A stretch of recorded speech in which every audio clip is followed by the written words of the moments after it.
နားထောင်ကြစမ်းမင်းတို့လူကြောက်တွေနံပါတ်9300တကကောင်လေးကငါ့ကိုအနိုင်ကျင့်နေတာကိုမင်းတို့ကထိုင်ကြည့်နေတယ်ပေါ့ကောင်းပြီဒီနေ့ကစပြီးငါတနာရီချတခါမင်းတို့တကားတွေကိုလိုက်ထုမယ်မင်းတို့ယူသွားတဲ့အထိပဲတခုခုပြောချင်ရင်အဆောက်အဦနံပါတ်9ကအဲ့ဒီကောင်လေးကိုတွားပြောကြငါကအလုံးမရှိဘူးအချိန်တွေအများကြီးရှိတယ်သူ့နောက်ကလိုက်နေတဲ့ကျွန်တော်ကတော့အော်ရချင်သွားတာပဲဒီခွေးအိုကြီးကစစ်တေနင်ကဖြူဟာထဲကရန်တိုက်ပေးခြင်းအကွက်ကိုတုံးနေတာပဲတကယ်လဲအိမ်ပိုင်ရှင်တွေရဲ့ဂရုထဲမှာပေါ်လောရိုက်သွားတော့တာပဲငါတို့တော့သွားပြီအဲ့ဒီခွေးယူအဖိုးကြီးကအခုအားလုံးကိုလိုက်ကိုက်နေပြီငါတို့အိပ်ရတော့မှမဟုတ်ဘူးအစိုးဆုံးကသူဘသူတကားလာထုမလဲမသိတာပဲညီလေးရေသူ့ကိုတောင်းပန်လိုက်ပါတော့သူမနဲ့9နာရီမှအော်တုံးကမှအိတ်ချိန်လေးနည်းနည်းရသေးတယ်လို့တယောက်ကရေးလာတယ်ဂရုတစ်ခုလုံးတိတ်ဆိတ်သွားတယ်သူတို့တွေကတဝက်လောက်ကအရှုံးပေးချင်နေကြပြီးတောင်းပန်ရမယ်ဟုတ်လားခမရတို့ကောင်းတဲ့ရေဝင်နေတာလားမဖြစ်နိုင်တာကျွန်တော်လုံးဝတောင်းပန်မှာမဟုတ်ဘူးကျွန်တော်အပိတံမှာအဲ့ဒီစကလုံးမရှိဘူးခမရတို့တွေကဘသူမဆိုကျွန်တော်ကိုကြောက်ကောက်ချင်ရင်စမ်းကြည့်လိုက်ကျွန်တော်တယောက်တည်းနဲ့အားလုံးကိုရင်ဆိုင်ပေးမယ်အခြေအနေတင်းမာနေတာကိုမြင်တော့ဒေါ်ကြီးကကြားထဲကဝင်ဖြန့်ဖြေပေးရှာတဲ့ရှောင်းချမ်းစိတ်လျှော့ပါဦးအားလုံးကလည်းထွက်ပေါက်မရှိလို့အကြက်ရိုက်နေကြလို့ပါငါတို့အပြင်လူကိုတညီတညွတ်ထဲတိုက်ထုတ်ရမယ်လေဂယုထဲကအခွင့်အရေးသမားတွေကလည်းအကွက်မြင်တာနဲ့ထောက်ခံတဲ့စာတွေတန်းစီပို့ကြတော့တာပဲဒီလူကြောက်တွေဟာအဲ့ဒီခွေးယူအဖိုးကြီးထက်ကျွန်တော်ကပိုကြောက်ဖို့ကောင်းတဲ့အယူဆိုတာကိုအခုမှသိသွားကြပုံပဲအရင်ကကျွန်တော်စိတ်ကောင်းရှိလို့သူတို့ဘက်ကမတ်တက်ရက်ပေးခဲ့လို့သာသူတို့ပွဲကြည့်ရတာလေဒီကောင်တွေတုံးလောက်သွားပြီးတစ်ဖက်ထဲတန်းစီနေတာမြင်မှကျွန်တော်စားတကြောင်ဖြည်းဖြည်းချင်းရိုက်လိုက်တယ်အားလုံးစိတ်အေးထားပါဒီညအဲ့ဒီခွေးအိုကြီးဘသူတကားပဲလာတူတူဂယုထဲမှာသာလှမ်းអော်လိုက်ကျွန်တော်ကိုယ်တိုင်သွားပြီးအသက်နဲ့လဲပြီးကစားပေးမယ်ပြောပြီးတာနဲ့စကရင်ပေါ်မှာ like တွေနဲ့ဝိုင်းကိုးကွယ်ကြတော့တာပဲအဖိုးကြီးကလည်းတကယ်ကိုရက်ဆက်တဲ့သူပဲဗျအဲ့ဒီညမှာတင်သူစတော့တာပဲတကောင်ရန်တစ်မျိုးလုံးအိပ်ပျော်နေချိန်မှာကျွန်တော်အုံနောက်ကတော့အလုတ်လုံနေတော့ပဲအဆောက်အဦနံပါတ်9ကလူတယောက်ဂယုထဲမှာအသေးအတန်အကူကြီးတောင်းလာတယ်ကဲကြပါဦးကဲကြပါဦးတယောက်ကကျွန်တော်တကားကိုအတင်းလာထုနေတယ်အဲ့ဒီအယူဖိုးကြီးဖြစ်ရမယ်သူကလူသေးဝတ်စုံကြီးဝတ်ထားတာဗျကျွန်တော်တေးမတက်ကြောက်နေပြီး WeChat profile ကိုကြည့်လိုက်တော့မှတိုက်ဆိုင်ပဲအခုနာကကျွန်တော်ကိုအတင်းတောင်းပန်ခိုင်းတဲ့လူကြောက်ကြီးဖြစ်နေတာဗျကျွန်တော်ခန္ဓာကိုယ်ထဲကဆဲတိုင်းကအောင်ပွဲခံနေပေမဲ့အလင်းစလို့မလုပ်သေးဘူးဂယုထဲမှာငြိမ်ပြီးအဲ့ဒီကောင်ဒုက္ခရောက်နေတာကိုထိုင်ကြည့်နေလိုက်တာပေါ့နံပါတ်9ကကောင်ကတော့လုံးဝယူသွားပြီးအကူကြီးတောင်းတဲ့စာတွေပဲတောက်လျှောက်ပို့နေတော့တယ်အကိုကြီးကျွန်တော်မှားသွားပါတယ်ကျွန်တော်မျက်စိကန်းခဲ့တာပါအကိုကြီးရဲ့တခိုးကိုပြပြီးကျွန်တော်အသက်ကိုကယ်ပါဦးကျွန်တော်ကအေးအေးဆေးဆေးပဲပြန်ဖြေလိုက်တယ်တကားဖွင့်ပြီးခမရကတိပေးထားတဲ့အတိုင်းလုပ်လိုက်လေမဟုတ်ရင်လည်းရဲခေါ်ပေါ်အကိုကြီးဟာရဲခေါ်လဲဒီလူရုံမာကိုမတားနိုင်ဘူးဗျသူကျွန်တော်စီကနေပတ်စံတွေညှစ်ပြီးဘဝပြတ်အောင်လုပ်မှကြောက်လို့ပါကျွန်တော်ကစကားသုံးလုံးပဲပြန်ပြောလိုက်တယ်ကျွန်တော်လဲကြောက်တယ်အကိုကြီးကျွန်တော်တကယ်မှန်မှန်သိပါပြီကျွန်တော်ပါဆက်တရမ်းမိတာပါကျွန်တော်ကိုအပိုင်းပိုင်းပြစ်လိုက်ပါတော့နားထောင်ကြည့်ပါဦးပြောပြီးတာနဲ့သူကကိုပါကိုအတင်းပြန်ရိုက်နေတဲ့ဗီဒီယိုပို့လာတာဗျပါရိုက်တန်တွေကအကျယ်ကြီးပဲကြည့်နေရင်တောင်နာသွားတယ်လို့ပဲသူကလည်းကိုပြန်ရက်ဆက်ရဲတဲ့လူစားပဲသူ့ရဲ့နောက်တရပုံကတော်တော်လေးအဆင်ပြေတယ်ဆိုတော့ကျွန်တော်ဂျာကင်အင်ဂျီကိုဝစ်ပြီးနံပါတ်9ကိုတန်းသွားလိုက်တယ်ညကလည်းရှည်သေးတယ်အိတ်လဲမပြောတူဒီလူရုံမာနဲ့တွားတွေ့ရတာပေါ့အိုးအဖိုးကြီးတကောင်ရံမှာငရဲကဝစ်စုံနဲ့ကော့စပလေးလုပ်နေတာလားမှောင်နေတဲ့လမ်းမထက်မှာအဖိုးကြီးကကြောက်စရာကောင်းတဲ့လူသေးဝစ်စုံအမဲကြီးကိုဝစ်ပြီးခုံလေးပေါ်မှာထိုင်ကရေနွေးချမ်းကိုအေးအေးဆေးဆေးတောက်နေတာဗျမင်းနဲ့မဆိုင်ဘူးဝင်မပါနဲ့ကျွန်တော်ကဝင်ပါဖို့စိတ်မကူးပါဘူးလို့အေးဆက်ဆက်ပြောလိုက်တယ်ပြီးတော့ကျွန်တော်ယူလာတဲ့အဆုံးစွန်သောဇီဝလက်နက်ဖြစ်တဲ့ဆူစထရိုမင်ငါးပုတ်ဘူးကိုလှည့်ဖွင့်လိုက်တာပေါ့ဘူးဖုံးပွင့်သွားတာနဲ့ပုတ်စော်နှံနေတဲ့ငါးပုတ်နှံကြီးကအဖိုးကြီးကိုတက်ထိသွားတော့တာပဲသူ့လေပင်ကြီးလိန်သွားပြီးချက်ချင်းပဲအန်ဂျင်တလို့ဖြစ်သွားတော့တာကျွန်တော်ကအဲ့ဒီဇီဝလက်နက်ဘူးကြီးကိုအဖိုးကြီးနှာခေါင်းအောက်တက်မှာသွားထားလိုက်တယ်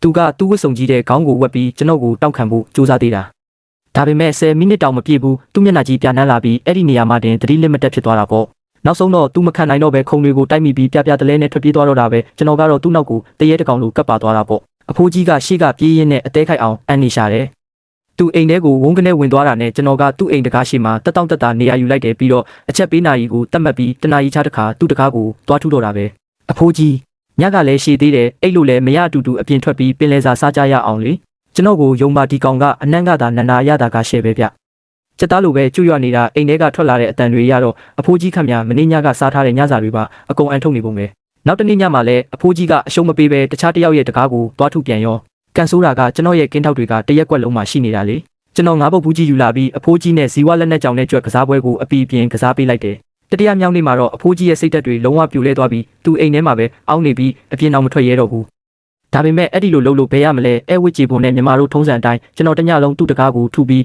ငါးပုတ်လာစားဖို့ဖိတ်ခေါ်တာပေါ့ဒါပေမဲ့အဖိုးကြီးကတော့အတန်အောင်မထွက်ပဲလူသေးလိုအိတ်နေတော့တာပဲမင်းတိရစ္ဆာန်ကောင်းညဘက်လုံးဝမအိပ်ဘူးလားကောင်းပြီလေနောက်တော့ဒီရူးနေတဲ့အဖိုးကြီးကတကောင်ရံမှာမနက်ခင်းလေ့ကျင့်ခန်းလုပ်ဖို့ထွက်လာပြန်ရောဒီတခါတော့သူကပညာရသွားပြီး65နှာခေါင်းစည်းကိုအတင်းစီးထားတာဗျအပြင်ကတိုက်နေတဲ့လေအေးတွေနဲ့ပေါင်းပြီးကျွန်တော်ရဲ့ဇီဝလက်နက်တိုက်စစ်ကိုသူတောက်ခံနိုင်သွားတယ်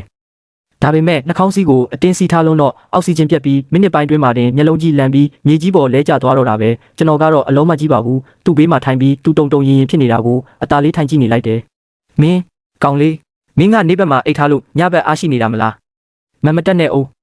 မနေ့ပြန်ကစပြီးငါလဲနေဘက်မှာအိတ်မယ်ညဘက်ဘသူကပိုတောက်ခံနိုင်မလဲကြည့်ကြတာပေါ့ငါရဲ့အယိုးဟောင်းတွေလားဒါမှမဟုတ်မင်းလားဆိုတာရပါတယ်အဖိုးကြီးရဲ့ဘသူကအရင်ဆုံးဇုံပြီးဖြစ်မလဲကြည့်ကြတာပေါ့ဒါပေမဲ့အဖိုးကြီးမသိတာကကျွန်တော်ဟာနေဘက်မှာတော့အိတ်မပြောတဲ့ပြင်းထန်တဲ့အိတ်မပြောယောဂါတီတယောက်ဆိုတာပဲနေဘက်ရောက်လို့အဖိုးကြီးအနားယူဖို့လဲလျောင်းလိုက်တိုင်းကျွန်တော်ကအချိန်မှန်ရောက်လာပြီးနာယူဝက်ချတခါသူ့တကားကိုသွားထူတာဗျအမှန်တိုင်းပြောရရင်ရက်အနှဲငယ်ကြာလာတော့ကျွန်တော်ပြင်းလာပြီးအထူးသဖြင့်ဒီခွေးဦးကြီးကကျွန်တော်ကိုထိတ်တိုက်မရင်ဆိုင်ရဲပဲကြောက်နေတာမြင်ရတာလေအမီးတွေစားရတာပြင်းလာပြီဆိုတော့အဓိကဟင်းရကိုထုတ်ပြီးသူ့ကိုအပြက်ရှင်းဖို့အချိန်တန်ပြီဗျကျွန်တော်ဂရုထဲကိုတန်းသွားပြီးအဲ့ဒီဖိုးကြီးနဲ့သူ့သားတို့ရဲ့ရုပ်မာတဲ့အကြံစီကိုအကုန်ဖော်ကောင်လုပ်လိုက်တယ်ဗျအိမ်ဈေးတွေကြအောင်လုပ်ပြီးအိမ်တွေကိုတင်းကျုံဝင်မဲ့အစီအစဉ်ပေါ့ဒီသတင်းထွက်လာတာနဲ့ဂရုကြီးတစ်ခုလုံးဘုံပေါက်ကွဲသွားတယ်လို့ပဲပေါ်လောရိုက်သွားတော့တာပဲဒါကြောင့်ဒီမြေဖုတ်ကောင်ကြီးကငါတို့ကိုနေတိုင်းနှောက်ယှက်နေတာကိုငါတို့ရဲ့အင်ဂရန်တွေကိုမျက်စိကျနေတာပေါ့လေငရဲပဲသွားလိုက်စမ်းပါတော့ဒီလောက်စိတ်ပုတ်တဲ့တတဝါမျိုးကငရဲမင်းလာခေါ်မှာကိုမကြောက်ဘူးလားလူတွေရဲ့ဒေါသကအချိန်တက်လာပြီဆိုတော့ကျွန်တော်ကအချိန်ကိုက်ဝင်ပြောလိုက်တာပေါ့ကျွန်တော်တို့သာအကွက်စစ်စစ်လုံနိုင်ရင်ဒီဖိုးကြီးကိုအမြင့်ပြတ်အောင်မောင်းထုတ်ပြီးဒီပြဿနာကိုအပြီးတက်နိုင်မယ်ဒါပေမဲ့တခုတော့ကြိုပြောထားမယ်တယောက်ယောက်ကများသတင်းပေါက်ကြားသွားရင်တော့ငါတို့အားလုံးစက်သိမ်းပြီးတာမှတ်အားလုံးကလည်းတတန်တဲ့ဂတိတွေပေးကြတာပေါ့တရက်ကွက်လုံးကဒီခွေးအိုကြီးကြောင့်ခံခဲ့ရတာမနှဲဘူးလေအားလုံးရဲ့အမုန်းတရားတွေကိုမြင်ရတော့ကျွန်တော်ကအဆင့်ဆင့်လှုပ်ဆောင်ရမယ့်အစီအစဉ်ကြီးကိုဂရုထဲမှာချပြလိုက်တယ်မကြခင်မှာပဲတရက်ကွက်လုံးအတိုင်းတာနဲ့လက်စားချင်မဲ့ကိုရက်ကြီးကတိတ်တဆိတ်ပြန့်နှံ့သွားတော့တာပဲနောက်တစ်ပတ်လုံးလုံးအဖိုးကြီးကအတန်တစ်ချက်ထွက်တာနဲ့ကျွန်တော်ကသူ့ကိုအညှိုးတကြီးနဲ့ပြန်နှိပ်စက်တော့တာပဲအဲ့ဒီအချိန်မှာပဲ online အိမ်ရောင်းဝယ်ရေး website တွေမှာဒီရက်ကွက်ကအိမ်တွေကိုမယုံနိုင်စရာဈေးအပေါ်ဆုံးနဲ့တင်ရောင်းတာတွေတပြိုင်နက်ပေါ်လာတော့တာပဲဈေးနှုန်းတွေကအရန်ကိုနဲလွန်းနေတော့အကျိုးဆောင်တွေစီဖုန်းတွေတောက်လျှောက်ဝင်လာတော့တာပေါ့တစ်ဖက်မှာလည်းအဖိုးကြီးချောင်းကြည့်နေတဲ့ရက်ကွက်ကယူအကြီးကြီးထဲမှာအိမ်ပိုင်ရှင်တွေကတရုတ်ဆောင်ကြတော့တာပဲခင်ဗျားတို့ယူကုန်ပြီလားငါကပတ်စံတွေအကုန်ထုတ်ပြီးဒီအိမ်ကိုဝယ်ထားတာခင်ဗျားတို့ကဒီလောက်ဈေးပေါ်ပေါ်နဲ့ရောင်းပစ်တော့ငါရဲ့9နှစ်တာစူးစမ်းမှုတွေအလကားဖြစ်ကုန်ပြီပေါ့တိတက်ရင်အဲ့ဒီကြော်ညာတွေကိုအခုချက်ချင်းဖြုတ်လိုက်မဟုတ်ရင်ညဘက်ခင်ဗျားတို့တကားတွေကိုစေးနီနဲ့လာတုတ်ပြစ်မယ်ခင်ဗျားကဘာမို့လို့လဲဒီလိုငရဲခန်းထဲမှာကျွန်တော်အေးအေးဆေးဆေးအိတ်လို့တော့မရဘူးအိတ်ဆေးတွေတပူးလုံးကုန်နေပြီအခုမပြေးရင်တေအောင်စောင့်နေရမှာလားဟုတ်တယ်ငါကုန်းမတကောင်ကြောင့်တလေလုံးပုတ်ကုန်တာခင်ဗျားတို့ရင်အဲ့ဒီခွေးယူဖိုးကြီးကိုအရင်မောင်းထုတ်လေမလုံနိုင်ရင်အပိုးတွေအော်မနေနဲ့ဆဲဆိုတန်တွေနဲ့အပြန်လန်ရန်ဖြစ်နေကြတာအော်စကာဆုပေးရမယ့်အတိုင်းပဲဗျ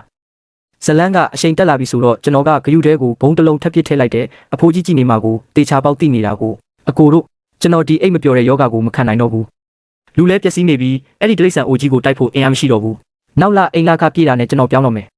အားလုံးပဲဂရုစိုက်ကြပါဒါကိုပို့ပြီးတာနဲ့ဂရုထဲမှာကျွန်တော်ကိုမသွားဘူးတောင်းပန်တဲ့စာတွေနဲ့ပြေးသွားတာပဲမသွားပါနဲ့သူ့ရဲ့ကောင်းကြီးရဲ့အကိုသွားရင်အဲ့ဒီအဖိုးကြီးကိုဘယ်သူရင်ဆိုင်တော့မှလဲလူချောလေးရဲ့ကျွန်တော်တို့တောင်းပန်ပါတယ်အိမ်လာခကိုဝိုင်းဆိုင်ပေးပါမယ်ကျွန်တော်တို့ကိုပြစ်မသွားပါနဲ့ကျွန်တော်ကတော့ဘာမှပြန်မပြောပဲဂရုထဲကနေထွက်လိုက်ပြီးစတိုင်ပြေးနဲ့နှုတ်ဆက်လိုက်တာပေါ့အဖိုးကြီးကတော့စောင်းအောက်မှာပုံပြီးဦးလိုက်တဲ့လိုက်ရင်းနေမှာကျွန်တော်သိတာပေါ့အဲ့ဒီနောက်မှာတော့ဈေးပေါ်တဲ့အိမ်ကျော်ညာတွေအများကြီးထက်တက်လာပြီးအိမ်ဈေးတွေက6ထဲထိုးဆင်းသွားတယ်လို့တဝက်လောက်ထိကျသွားတော့တာပဲကြည့်ရတာတော်တော်တနာစရာကောင်းတယ်ဗျဈေးပေါ်လို့လာမေးတဲ့သူတွေကလည်းအဲ့ဒီအယူဖိုးကြီးအကြောင်းကြားတာနဲ့တန်းပြေးကြတာပဲခံမှန်းထားတဲ့အတိုင်းပဲအဖိုးကြီးရဲ့တတူးနဲ့သားကပွဲထဲပါလာပြီဗျသူကဘလို့အိမ်ပိုင်ရှင်မျိုးကိုမဆူသူကင်တွင်နိုင်ကြောင်းကြွားတာပေါ့သူကအကျိုးဆောင်စီမှာနာမည်ရင်းမသုံးပဲနာမည်မနဲ့လာဝယ်ဖို့လုပ်နေတာဒါပေမဲ့သူတခုတော့အိမ်မက်တောင်မမက်ဖူးတာရှိတယ်ဗျအဲ့ဒီလူမိုက်ကိုလက်ခံလိုက်တဲ့အိမ်ချမ်းမြေအကျိုးဆောင်ကဘသူမက်လို့လဲကျွန်တော်အပေါ်ထက်ကအိမ်နီးနားချင်းရဲ့သားဗျဒီဝက်စုကြီးငါးစာဟပ်ပြီးဆိုတာနဲ့အိမ်ရောင်းချင်အောင်ဆောင်ထားတဲ့အိမ်ပိုင်ရှင်တွေအားလုံးကဈေးနှုန်းအနှိမ့်ဆုံးမှာတင်အယောင်းဝယ်ဖြစ်အောင်ဝိုင်းတုံးပေးကြတော့တာပေါ့ဒါပေမဲ့ဒီလိုသွေးအမတက်တန်တဲ့ဈေးနှုန်းအတွက်လူတိုင်းကစီကန်းချက်တစ်ခုပဲတောင်းဆိုတယ်အဲ့ဒါကတော့ငွေသားပြည့်ချေရမယ်ပြီးတော့ငွေအလုံးလောက်ရှိကြောင်းတက်တည်ပြနိုင်မှာစာချုပ်ချုပ်မယ်ဆိုတာပဲအကြောင်းပြချက်ကတော့အပြစ်ပြောစရာမရှိဘူးလေအဲ့ဒီအယူဖိုးကြီးထွက်လာပြီးအကုန်ဖြက်စီးပြစ်မှာကြောက်လို့အမြန်ပြီးအောင်လုပ်ရမယ်ဆိုတာပဲဒီလိမ္မာလာကြီးရဲ့ဆိုတဲ့တာဖြစ်သူကလည်းဒါကိုကွက်စီတယ်လို့ထင်နေတာသူ့အဖေဘလောက်ပြဿနာရှာထားလဲဆိုတာသူသိဆုံးကိုနောက်မှသိရတာကဒီကောင်ဟာဘန်ချင်းငွေရောအတိုးကြီးတဲ့အပြင်ကုမ္ပဏီတွေစီကပါပတ်စံတွေအတင်းလိုက်ချေပြီးယူသွတ်နေခဲ့တာဗျကျွန်တော်ကသူ့ကိုဘယ်တော့မှမရှုံးမဲ့လက်စားချေကြော်ကွင်းနဲ့ဆွဲခေါ်လိုက်တာလေနောက်ဆုံးတော့သူပတ်စံတွေစုမိပြီးဘန်ကောက်ထဲမှာသူညတွေအများကြီးပါတဲ့ screenshot ကိုအကျိုးဆောင်ကိုပြလိုက်တဲ့အချိန်မှာတော့အိမ်ရောင်းမယ်ဆိုတဲ့အိမ်ပိုင်ရှင်တွေအားလုံးကလေတံပြောင်းသွားကြပါပြီအချင်းချင်းချိတ်ထားတယ်လို့ပဲအားလုံးကဈေးတွေကိုချက်ချင်းမြင့်ပစ်လိုက်ကြတာပေါ့တားဖြစ်သူခများဒေါသထွက်လွန်းလို့မျက်နှာကြီးညီမြန်းပြီးအကျိုးဆောင်စီဖုံးဆက်ကရှင်းခိုင်းတော့တာပဲအကျိုးဆောင်ကလည်းအပြစ်ကင်းစင်တဲ့ပုံစံနဲ့လက်နှစ်ဖက်ကိုဖြန့်ပြပြီးအိမ်ရှင်တွေကနောက်ဆုံးမိနစ်မှာစိတ်ပြောင်းသွားကြတာဗျာကျွန်တော်လည်းဘာမှမတတ်နိုင်ဘူးခမားမကြည်နဲ့ရင်တော့ထပ်ဆောင်ကြည့်အောင်မလားပတ်စံတွေကလည်းခြေထားပြီးပြီဆိုတော့သူပြန်မအပ်ရဲဘူးလေဒါကြောင့်အတိုးတွေကနှင်းပေါ်လုံးလို့တဖြည်းဖြည်းကြီးလာတာကိုပဲထိုင်ကြည့်နေရတော့တယ်အိမ်ပိုင်ရှင်တွေကလည်းဈေးကို1000 2000ချင်းစီဖြည်းဖြည်းချင်းမြင့်ပြီးဒီခွေးယူကိုတလားလုံးကစားလိုက်တာဗျသူကွက်မိပြီဆိုတာတီလိုပတ်စံတွေပြန်ဆက်ဖို့လုပ်တဲ့အချိန်မှာတော့တလားစာတက်လာတဲ့အတိုးတွေကသူဘယ်တော့မှမဆက်နိုင်တော့တဲ့အနက်ရောင်ချင်းကြီးဖြစ်သွားပြီလေ အလကားရမယ်ဆိုပြီးအိမ်မက်မက်တဲ့ငတုံးတွေဟာအသေးဆိုးနဲ့တရားဆံမြဲပဲ